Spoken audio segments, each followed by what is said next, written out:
Hello everyone. Today our topic is tools for documenting procedures and decisions.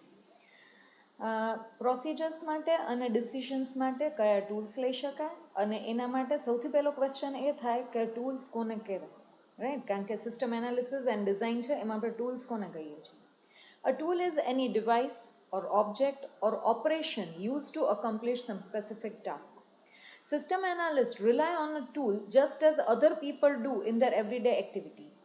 Tools help analysts assemble information gathered through the data collection method. Data collection methods no use કરી અને શું થઈ શકે તો કે ડેટાને collect કરી શકાશે. Now following are three tools for documenting procedures. Documenting procedures and a decision mate we can use three types of tools, that is decision trees, second one is decision tables, and third one is structured English. Today we will see decision trees. Okay, so let's start with decision trees. A decision tree is a diagram that present condition and actions sequentially. Right, એક ટાઈપનો શું છે diagram, and it represents two things, that is condition and actions sequentially, and thus shows which condition to consider first, which to second, and so on. It is also a method of showing the relationship of each condition and its permissible actions. The diagram resembles branches on a tree, hence the name is decision tree. Root લેવલે અહીંયા ફિગરમાં આપણે જોઈ શકીએ છીએ route લેવલે, that means કોઈ સિનારીઓ, એમાં further condition, એમાં પણ જો સપોઝ ફર્ધર કન્ડિશન હોય તો કન્ડિશન અને એના બેઝિસ ઉપર એક્શન. સે ફોર એન એક્ઝામ્પલ આપણે તમારા રિઝલ્ટનો ટોટલ લઈએ, બરાબર? સપોઝ યુ ગોટ 75%, બરાબર? તો weather it considered as distinction, first class, second class, third class, fail, શું આવશે? તો એના માટે રૂટમાં વી હેવ 75%. કન્ડિશન જો percentage is greater than 70, right, greater than or equal to 70, તો આપણે શું કહેશું? ડિસ્ટિંક્શન. સેકન્ડ કન્ડિશન કઈ આપશું? Greater than 60, greater than or equal to 60 and less than or less than 70, તો એને શું કહેશું? First class. આ બધી શું થઈ? તો એની એક્શન કઈ થઈ? First class. કન્ડિશન કઈ થઈ? Greater than or equal to 60 and less than 70. આવી રીતે ઘણીવાર એવું બને કે કન્ડિશનની પણ સબ કન્ડિશન્સ અવેલેબલ હોય અને એના બેઝિસ ઉપર કોઈ એક્શન હોય, તો આ રીતે આપણે ડિસિઝન ટ્રી એક ડેવલપ કરી શકીએ. The root of the tree on the left of the diagram is starting point of the decision sequence. Decision કોઈ પણ અહીંથી લેવાનું સ્ટાર્ટ થશે route લેવલથી. Okay, the particular branch to be followed depends on the conditions that exist, and the decision to be followed depends on the condition that exist and the decision to be made. રૂટના basis ઉપરથી કઈ condition છે, તમે કઈ બ્રાન્ચમાં આગળ જાઓ છો અને એના બેઝિસ ઉપર કઈ એક્શન લેવાશે. સે ફોર એન એક્ઝામ્પલ કોઈ સિનારીઓ એવો છે કે આપણને આ કન્ડિશન લાગુ પડે. સે ફોર એન એક્ઝામ્પલ મેલ અને ફિમેલના ક્રાઇટેરિયા જુદા છે. સો અવર ફર્સ્ટ કન્ડિશન ઇઝ મેલ, અહીં આપણે આપશું ફિમેલ, રાઈટ? ફિમેલ છે તો ફર્ધર આપણે ઉપલી કન્ડિશન ચેક કરવાનો પ્રશ્ન આવતો નથી. Directly we can go to these conditions અને on the basis of that આપણે એ પર્ટિક્યુલર એક્શન છે એ કન્સિડર કરવાની થશે. Okay. Progression from left to right along a particular branch is the result of making a series of decisions.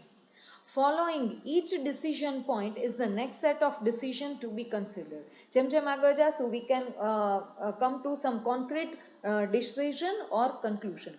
The nodes of the tree thus represent conditions and indicate that a determination must be made about which condition exists before the next path can be chosen. જેમ મેં તમને કીધું કે મેલ અને female, right? તો પહેલા આપણને ખબર પડી ગઈ કે ઓકે ચલો આન્સર ઇઝ મેલ, તો આપણે ફર્ધર ઉપરની કન્ડિશનમાં જ જવાનું છે. Suppose we know the answer is female, તો આપણે આ કન્ડિશન્સમાં જ જવાનું છે. The right side of the tree list the actions to be taken. એને અકોર્ડિંગ મલ્ટિપલ કન્ડિશન ઉપરથી આપણને એક્શન મળશે, depending on the sequence of condition that is followed. The size of the tree will depend upon the number of conditions and actions. Suppose મેં તમને કીધું કે પર્સન્ટેજમાં આપણે further કાંઈ નથી, માર્ક્સ અને કેટેગરી, તો આપણે કન્ડિશન મલ્ટિપલ થશે પણ મલ્ટિપલ લેવલની કન્ડિશન્સ નહીં થાય અને ડાયરેક્ટલી શું આવશે? એક્શન. તો સાઇઝ ઓલવેઝ કોના ઉપર ડિપેન્ડન્ટ હોય? કન્ડિશન્સ ઉપર અને એક્શન્સ ઉપર. each condition is expressed in two ways, either true or false, right? Male true or false તો અહીંયા false તો અહીંયા નહીં, female true તો અહીંયા further conditions. Okay, example, now let's take one further example એટલે તમને વધારે idea આવે. Draw a decision tree for policy followed by a company in giving discount to its customer as follows. આપણે ઘણીવાર મોલમાં ને એમાં જતા હોઈએ છીએ અને ડિસ્કાઉન્ટ કસ્ટમર્સને પ્રોવાઈડ કરે છે, તો એનો સિનારીઓ આપણે જોઈએ. સિનારીઓ આપણને કયા કયા આપ્યા છે? If transaction is on credit and customer's record is good, the order will be accepted, but don't give any discount. Right? Transaction credit ઉપર કરવાનું છે, કસ્ટમરનો રેકોર્ડ સારો છે, રાઈટ, તો એનો ઓર્ડર એક્સેપ્ટ થશે પણ એને કોઈ ડિસ્કાઉન્ટ મળશે નહીં.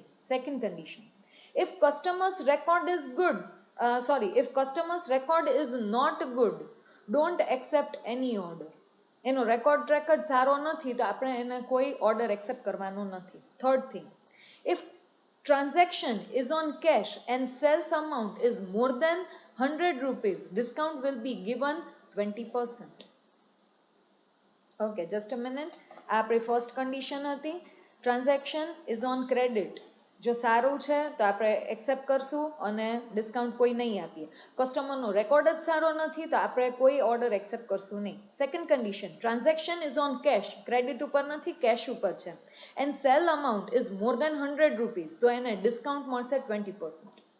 ટ્રાન્ઝેક્શન કેશમાં છે અને સેલ અમાઉન્ટ 50 થી 100 રૂપિયાની વચ્ચે છે તો એને ડિસ્કાઉન્ટ ઓછું મળશે, દેટ ઇઝ 10%.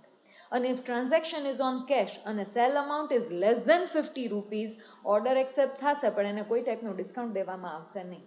રાઈટ, હવે આના માટેનું આપણે ડિસિઝન ટ્રી જોઈએ. સૌથી પહેલા રૂટની કન્ડિશન, નેચર ઓફ ટ્રાન્ઝેક્શન, કારણ કે ક્રેડિટ ઉપર છે કે કેશ ઉપર, રાઈટ, કારણ કે ક્રેડિટ આપણે કીધું છે ક્રેડિટ હશે તો ઓર્ડર એક્સેપ્ટ થશે પણ એને કોઈ ડિસ્કાઉન્ટ આપવાનું નથી અને બાકીના બધા જ કેશ ઉપર છે, રાઈટ. એટલે સૌથી પહેલા રૂટમાંથી આપણે બે કન્ડિશન આપી, ઓન ક્રેડિટ અને ઓન કેશ. જો ક્રેડિટ ઉપર છે, ક્રેડિટ સારી છે, ગુડ ક્રેડિટ રેકોર્ડ, તો ઓર્ડર એક્સેપ્ટ કરવાનો છે પણ એને કોઈ ટાઈપનું ડિસ્કાઉન્ટ આપવાનું નથી. એમાં બીજી કન્ડિશન કઈ હતી કે ક્રેડિટ ઉપર છે પણ એની ક્રેડિટ રેકોર્ડ સારો નથી તો એનો ઓર્ડર શું થશે તો કે રિજેક્ટ. કેશ, સેલ અમાઉન્ટ જો 100 થી વધારે હોય તો એક્શન કઈ થશે તો કે એને 20% ડિસ્કાઉન્ટ આપવાનું છે. સેલ અમાઉન્ટ 50 થી વધારે અને 100 થી ઓછી છે તો એને કેટલું ડિસ્કાઉન્ટ મળશે 10%, અને સેલ અમાઉન્ટ 50 થી ઓછી છે તો એને કોઈ ડિસ્કાઉન્ટ મળશે નહીં. સો ધીસ ઇઝ આપણે બે લેવલની કન્ડિશન પ્રોવાઈડ કરી અને at the end we get actions. Right, okay, હવે આ સમજવું કદાચ easy થશે, right? Okay, now what are the advantages and disadvantages of decision tree? સૌથી પહેલું advantages, it expresses the logic of if then else in pictorial form. આપણે programming કન્સેપ્ટમાં if else છે એને અકોર્ડિંગ, if on credit તો આ બરાબર, else on cash તો પછી આ, અને એમાં પણ if else જેવું સ્ટ્રક્ચર આપણું ફોલો થશે. It is useful to express the logic when a value is variable or an action is dependent on a nested decision. કોઈ એક્શન છે એક કન્ડિશન ઉપર નહીં, વધારે કન્ડિશન ઉપર ઘણીવાર ડિપેન્ડન્ટ હોય, એવું હોય ત્યારે પણ આપણને આ યુઝફુલ થાય. The outcome of another decision, એના બેઝિસ ઉપર આપણે કોઈ ડિસિઝન સુધી પહોંચવાનું છે. It helps the analyst to identify the actual decision to be made. Actual decision આપણે કયું લેવું, analyst can easily make it.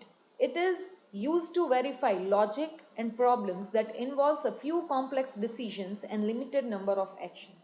Okay, now disadvantages. Disadvantages of decision tree. First one, the lack of decision tree is that there is absence of information in its format to take what other combinations of condition to test. Suppose મારે જે condition લીધી છે એ સિવાયની બીજી condition test કરવી હોય તો.